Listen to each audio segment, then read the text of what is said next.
말씀을 보시도록 하겠습니다. 거룩하신 하나님의 말씀은 디모데전서 6장이 되겠습니다. 디모데전서 6장 찾으신 줄 믿고 14절부터 제가 봉독을 하겠습니다.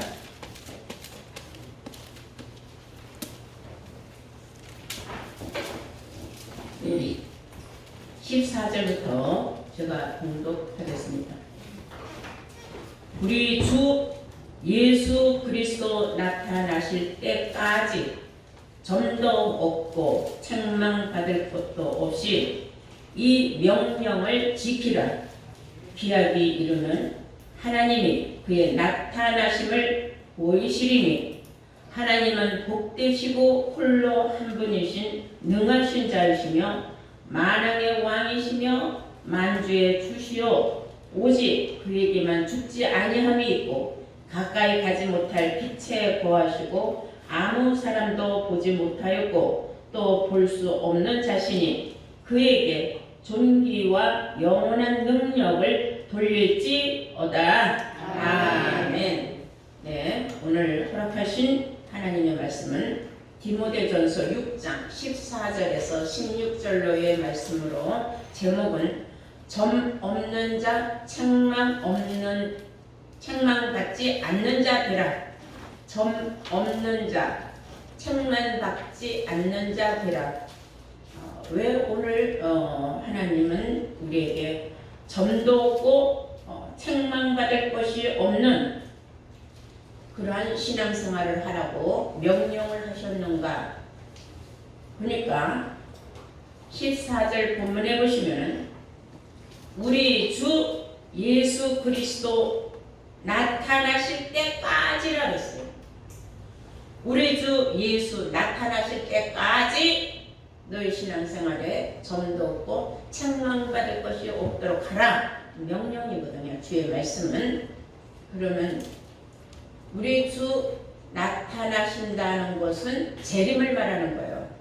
그죠? 앞으로 나타나실 우리 주 예수님 재림 때까지. 그러니까 우리가 항상 새 사람으로 변화가 되어야 돼요. 늘상 날마다 새 사람으로 변화가 되어야 되는 겁니다. 여기에는 흠이라는 것은 점이라는 것은 흠이 있다는 뜻이에요. 점이라는 것은 점도 없이 하는 것은 흠도 없이 같은 내용입니다. 별점이 없이. 또 책망이라는 것은 허물을 꾸짖는다는 뜻이거든요. 그러니까 허물을 보이지 말라는 거예요. 꾸짖을 대상이 되지 말라는 겁니다. 책망받지 않도록 항상 우리 믿음의 생활에 영과 육이 하나님 앞에 온전히 세움을 입으라는 뜻입니다. 네. 어떤 사람은 내가 영의 말씀을 받았으니까 육은 아무래도 좋겠다 이렇게 생각하는데 그건 아주 큰 오산입니다. 뭐 때문에 그러면 너희는 옛사람을 벗어버리고 새사람이 되라고 말하겠습니까? 그리고 우리는 날마다 새롭게 변화되어야 하는 새로운 피조물이라고 했어요.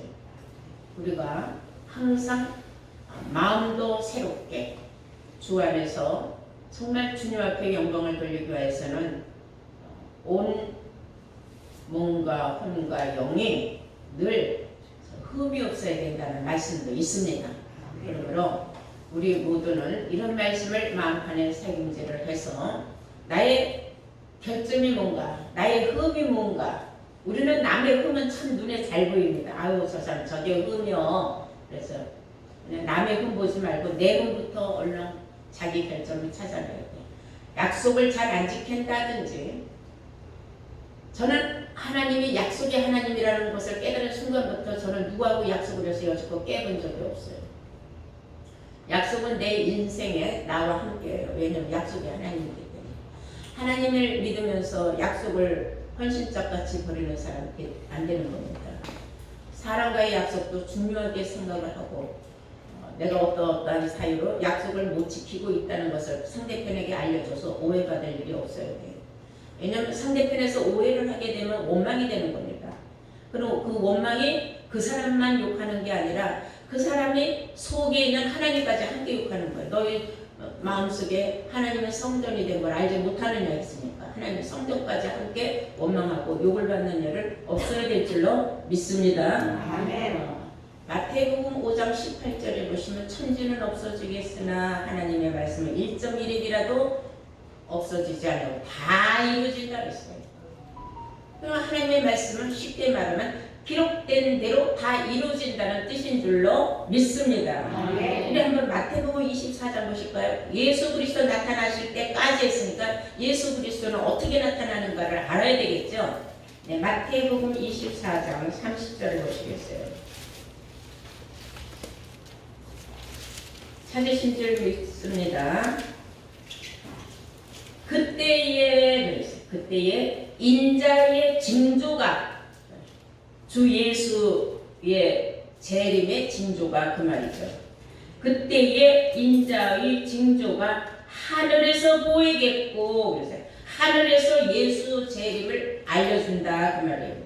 그때에 땅의 모든 족속들이 통곡을 하고 여기서 땅의 모든 족속들이 통곡을 한다는 것은 우리가 다 땅에서 사니까 우리 모두가 다 통곡한다는 것이냐? 그건 아니에요. 영육으로 분별해 볼 때 땅에 거하는 사람이 있고 하늘에 거하는 사람이 있습니다.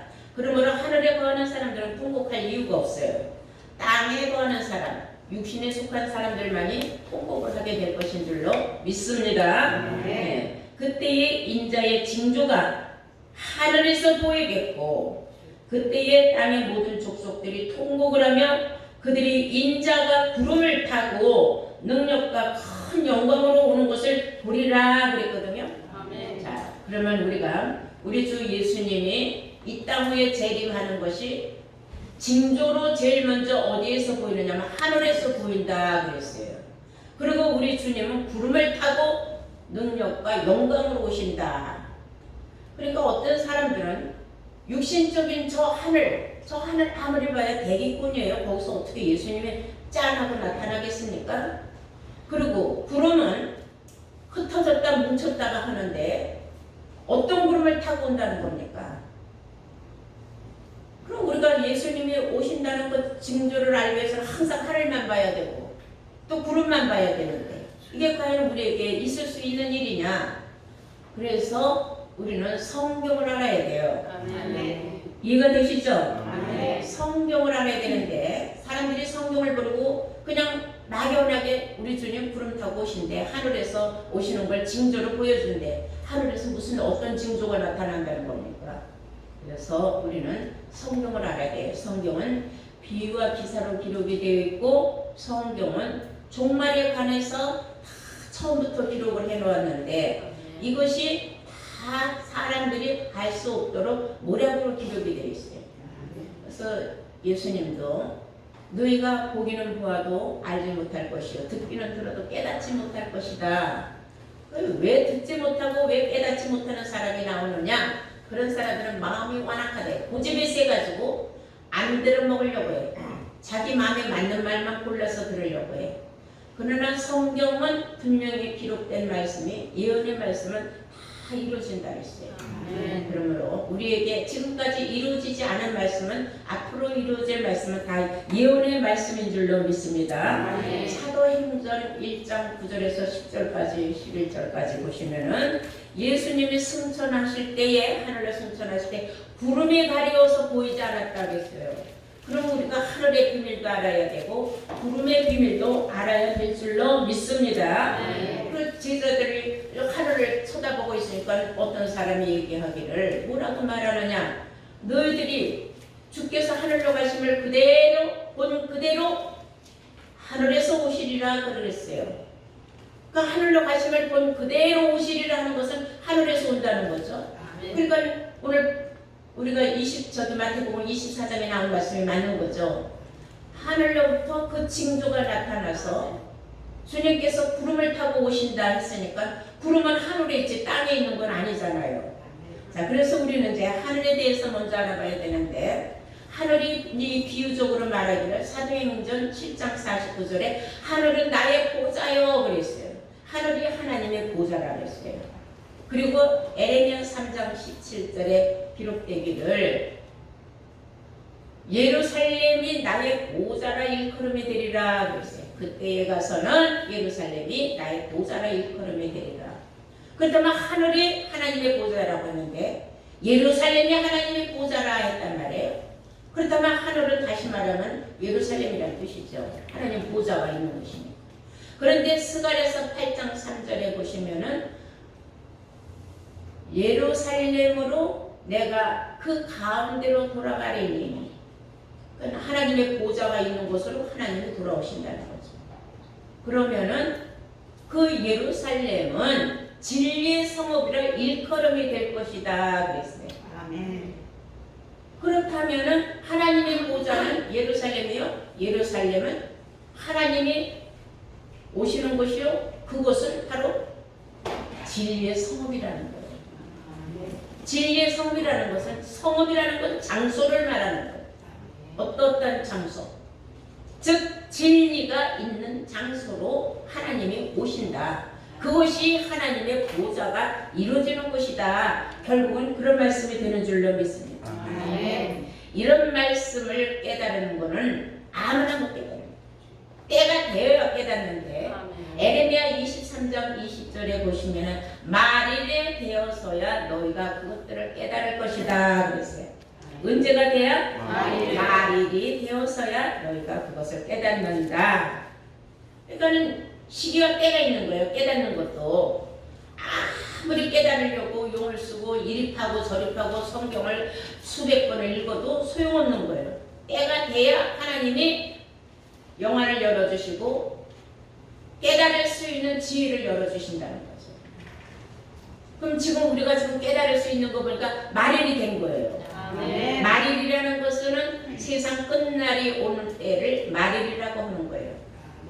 우리가 9월 말하면 30일, 9월 30일, 10월 말하면 10월 31일, 2021년도 말일은 12월 31일이 2021년도 말일이 되는 거죠. 그러나 영적으로 말일이라는 것은 이 세상 끝날 때를 말일이라고 한다는 사실을 여러분들 알아야 될 줄로 믿습니다. 아멘.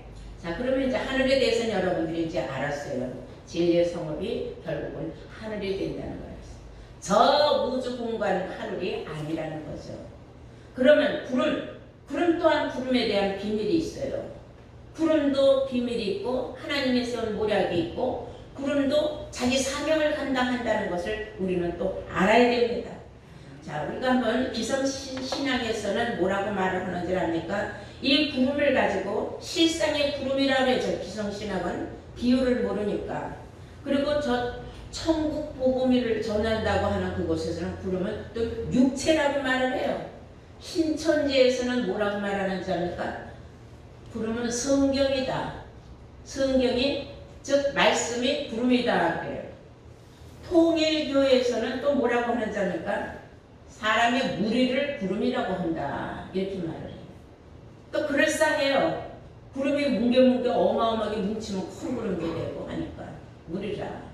그러나 성경이 우리에게 확실하게 알려주는 구름의 비밀이 있어요. 그래서 우리는 그 비밀을 알아야 될 줄로 믿습니다. 욥기서 38장 37절에는 누가 지혜로 저 구름을 계수하겠느냐 그랬어요. 그것을 누가 지혜가 있어서 저 구름을 숫자를 셀 수가 있느냐 이거예요. 여러분, 우리 상식적으로 저 하늘에 떠다니는 구름을 셀 수 있어요? 셀 수 없어요. 구름은 별의별 구름이 다 있고 뭉쳤다 흩어졌다 뭐 조개구름, 뭉게구름, 개털구름, 숨통구름 뭐 별의별 구름이 다 있어요. 그걸 어떻게 우리가 인간이 세겠습니까? 욥 선지자는 누가 지혜가 있어서 저 구름을 계수하겠느냐, 구름을 셀 수 있겠느냐 하는 것은 욥은 하늘에 있는 저 구름을 말한 건 아니에요. 욥은 욥대로 하나님의 그런 선지자였기 때문에 그 나름대로 깨달음이 있어서 누가 지혜가 있어서 저 구름 숫자를 다 세어보겠느냐 그랬어요. 그럼 우리가 그 구름에 대해서 우리가 알 필요가 있어요. 에스겔 30장을 모두 다 함께 한번 찾아볼까요? 에스겔 30장입니다.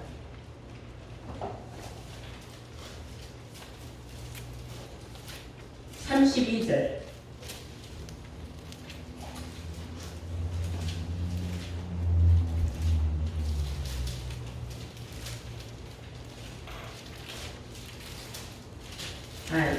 32절이 아니라 2절이에요. 2절부터 보시면은 에스겔 30장 2절 보시면은 인자야 너는 예언하여 이르라 주 여호와의 말씀대로 너희는 통곡하며 이르기를 슬프다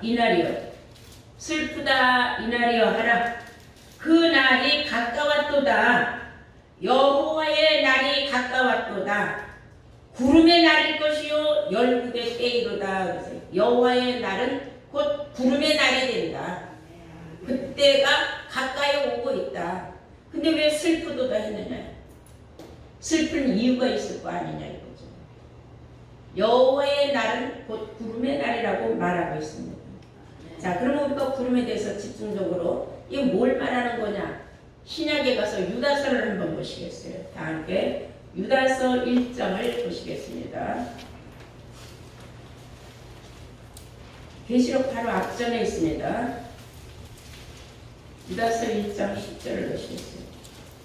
10절부터 읽으면 우리가 너무 많아. 12절 저희는 기탄 없이 너희와 함께 먹으니 너희 애찬의 암초요 자기 몸만 기르는 목자요 바람에 불려가는 물 없는 구름이요 죽고 또 죽어 뿌리까지 뽑히는 열매 없는 가을나무요 그랬어요. 자, 구름, 물 없는 구름, 물이 없는 구름은 바람에 불려간다 했어요. 바람이 부르면 바람대로 따라가는 게 구름이다 이거예요. 근데 그 구름을 뭐라고 말하냐면 목자라고 말을 했어요. 자기 몸만 기르는 목자를 뭐라고 말을 하느냐면 바람에 불려가는 물 없는 구름이다.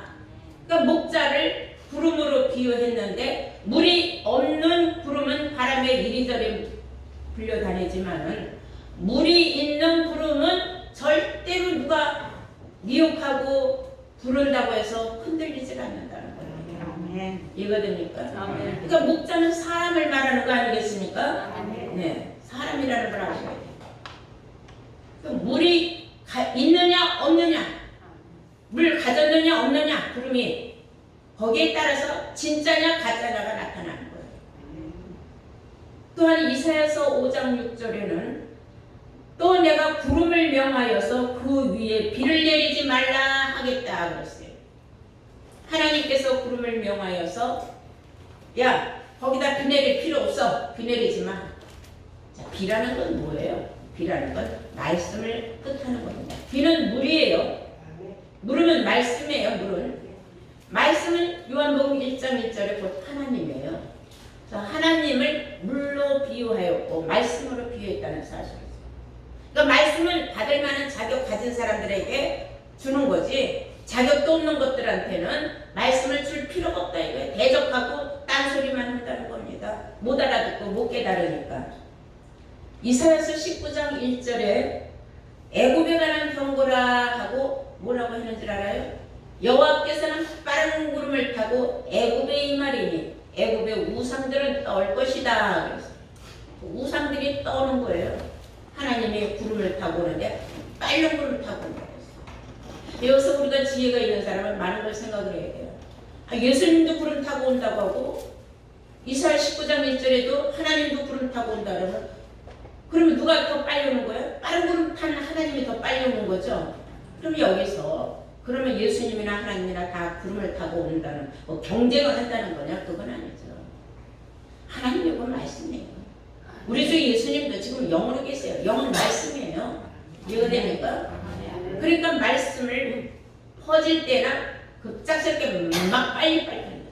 처음에는 한두 사람, 너댓 사람, 뭐 10사람, 100사람 나중에 퍼질 적에는요 온 세상에 퍼지는 거예요. 아멘. 빠른 구름을 타고 오실 때는. 근데 우리 주님께서 구름을 타고 오실 때에는 능력과 영광으로 오신다고 했잖아요. 엄청난 놀라운 역사 아닙니까? 욥은 또 이렇게 말했어요. 욥기 37장 12절에 보면은 하나님은 구름이 인도하시는 대로 하나님은 구름이 인도하시는 대로 구름이 하나님 일로 가세요. 하나님 절로 가세요. 다 행하시며 그의 명하시는 것을 세계상에 이루려 함이라. 그러니까 하나님의 뜻은 구름이 다 이루어주는 거예요. 알고 보니까 온 세계에 여호와의 뜻을 이루는데 누가 해주느냐? 구름이 하는 거예요. 구름 속에 누가 있어요? 비가 있어요. 비는 물이에요. 물은 말씀이에요. 말씀은 누구예요? 하나님. 그러니까 하나님을 인도하신다. 구름이. 이거 놀라운 축복의 말씀이에요. 이런 말씀을 볼 때에 자 우리는 이제 하늘과 구름에 대해서 여러분들이 무엇인가를 지혜가 있으면 번개같이 탁 스쳐서 깨달을 거예요. 구름이 물 없는 구름도 있고 물 있는 구름도 있다. 그럼 우리 주님께서는 물 없는 구름 타고 올까요? 물 있는 구름을 타고 올까요? 물 있는 구름을 타고 오시죠. 텅 빈 구름 물도 없는데 예수님이 어디다 대고 뭐 물을 뿌리겠습니까? 그래서 우리는 말씀 한마디를 듣고 열 말씀을 깨닫는 그런 지혜가 있어야 된다. 우리가 오늘 본문에 뭐라 그랬어요?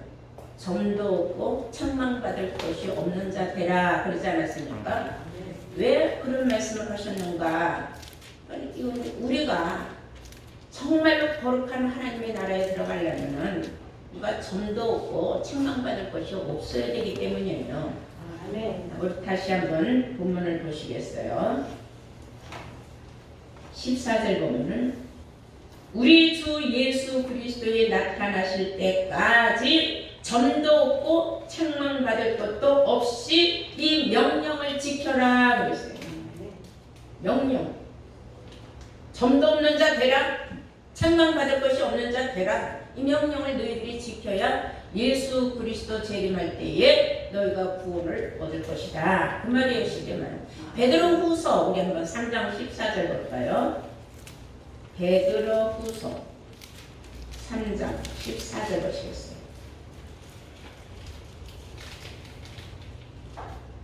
그러므로 사랑하는 자들아 너희가 이것을 바라보나니 주 앞에서 점도 없고 흠도 없이 평강 가운데서 나타나기를 힘쓰라. 너희들 자신에게 흠도 없고 점도 없고 책망받을 것이 없는 자로 주님이 나타나시기를 너희들은 힘쓰라 그래요. 내가 주님 앞에 쭉 오셔서 하루 종일 힘쓴다고 주님이 오시는 건 아니에요. 내가 준비가 돼야 돼요. 내가 준비가 된다는 것은 내가 예수님이 나를 다시 한번 불러주실 수 있는 그러한 나의 모양이 주님 앞에 온전히 세움받을 수 있는 그런 자가 되어야 돼요. 그러려면 그 말씀이 우리 주님이 요한복음 14장 한번 보실까요? 하신 말씀을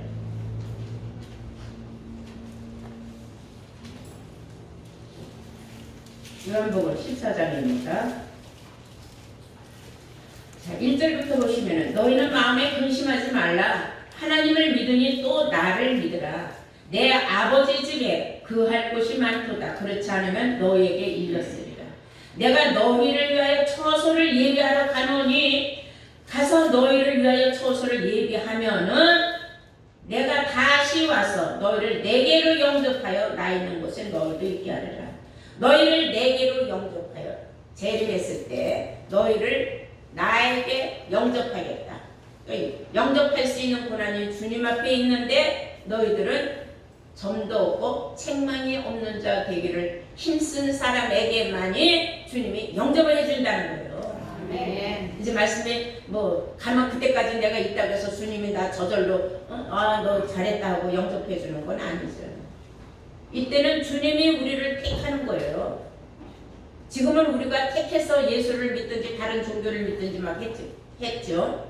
그리고 말씀도 내가 좋으니까 내가 선택을 해서 내가 말씀을 받은 거지 말씀이 나를 선택해 준 건 아니잖아요. 그러나 그때 가서는 주님께서 나를 선택을 한다는 거예요. 뭘 보고? 흠도 없고 책망받을 것이 없는 자인지 분별을 해서 그런 사람을 주님께서 영접을 해줄 때 우리 모두 다 영접받을 수 있는 대상이 되기를 원합니다. 네. 데살로니가 전서 5장 한번 볼까요? 데살로니가 전서 5장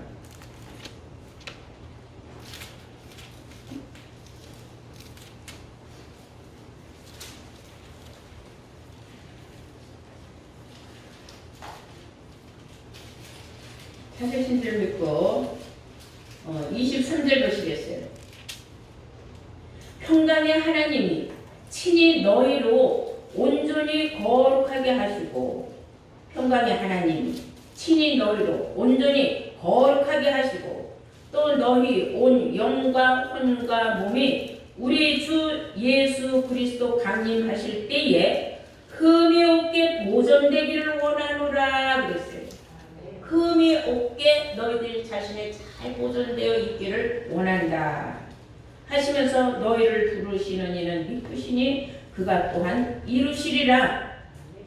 우리는 주님이 나를 영접해 주실 때까지 정말로 내가 점도 없이 흠도 없이 그리고 책망받을 것이 없는 자로 보존될 수 있도록 내 자신을 매일마다 거듭내야 돼요. 거듭난다는 것은 새롭게, 오늘도 변화, 내일도 변화, 무엇이든지가 자꾸 새롭게 변화가 되어야 된다는 거예요. 야고보서 1장 27절에는 이런 말씀이 있어요. 너희가 새 속에 물들지 않도록 자기를 지키는 자가 되라. 그런 말씀이 있어요. 다 함께 보실까요? 야고보서 1장 27절입니다.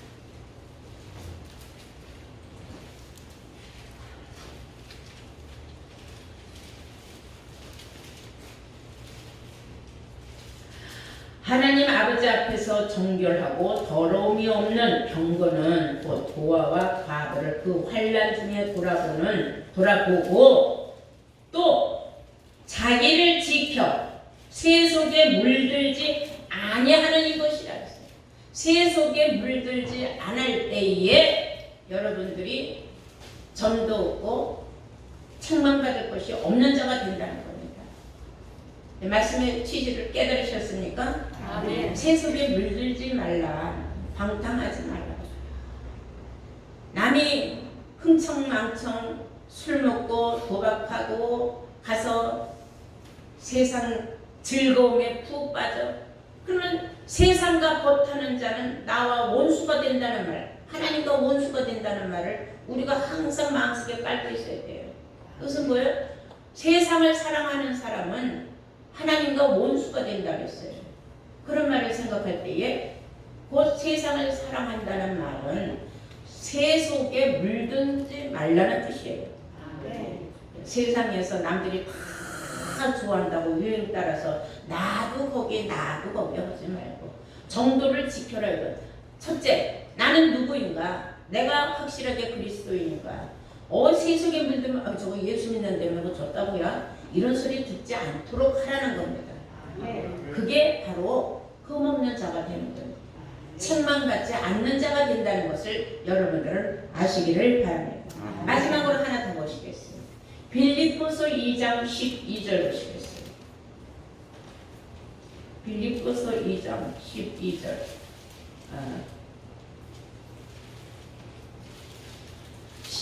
그러므로 나의 사랑하는 자들아 그랬어요. 너희가 나 있을 때뿐만 아니라 더욱 지금 나 없을 때에도 항상 복종하여 두렵고 떨림으로 너희의 구원을 이루라. 너희 안에서 행하시는 일은 하나님이시니 자기의 기쁘신 뜻을 위하여 너희로 소원을 두고 행하게 하시나니 모든 일을 원망과 시비가 없이 하라. 이는 너희가 흠이 없고 순전하여 어그러지고 거스려지는 세대 가운데에서 즉 세속에 물들지 않는 그런 가운데에서 그 말이에요. 하나님의 흠없는 자녀로 세상에서 그들 가운데서 빛들로 나타내며 생명의 말씀을 밝혀 나의 다른 일도 헛되지 아니하고 수고도 헛되지 아니하므로 그리스도의 날에 나로 자랑할 것이 있게 하려 합니다. 여러분 자신들이 그리스도의 날에 자랑할 것이 있어야 된다. 내가 세속에 물들지 않으려고 얼마나 힘들게 바둥거리며 정말로 남이 즐거움과 기쁨을 하고 세상 것에 미쳐 있을 때에 나는 저건 다 헛된 거다. 세상의 모든 건 다 헛된 거다 하는 걸 나는 깨달았다. 이건 뭐예요? 우리가 초월할 거예요. 초월할 수 있는 경지에 이르러야 되는 거예요. 그런 거 다 알아 해봐야 별거 아니야. 그거 다 별거 아니야. 세상의 최고는 하나님의 말씀을 듣고 내가 그 진리를 깨닫는 게 최고다. 그 안에 감춰져 있는 보화, 그리스도 안에 감춰져 있는 그 보화를 그 캐낸다는 그 기쁨은 저 보화가 밭에 감추인 것을 날마다 이것도 캐내고 그 밭에 가서 저것도 캐내고 이것도 캐내고 저것도 캐내고 그런 사람이 되어야 되는 거예요. 우리 모두가 새 속에 물들지 않을 때에 자기를 힘써 지킬 줄 알면서 흠밭 없도록, 점이 없도록, 책망받을 것이 없도록 내가 예수 그리스도의 날까지 나를 잘 보존하는 것을 우리 주님께서 그날에 영접해 주신다는 걸 여러분들이 확실하게 깨달음 받은 줄로 믿습니다. 우리 모두가 다 정말로 세상 살기에 물론 세상이 너무나 삐까번쩍하지만은 그런 거에 마음 두지 말고 세속에 물들지 말고 하나님과 원수되는 짓 하지 말고 서로가 서로를 사랑하고 환영하고 그 남의 눈에 들어있는 들보 빼려고 하지 말고 내가 그리스도의 사랑으로 모든 것을 포용해가면서 그러면서 관용해가면서 하나님 앞에 영광 돌리는 흠이 없고 점이 없고 책망받을 것이 없는 온 몸과 혼과 영이 하나님 앞에 떳떳할 수 있는 여러분들로 거듭나시기를 주의 이름으로 축원합니다.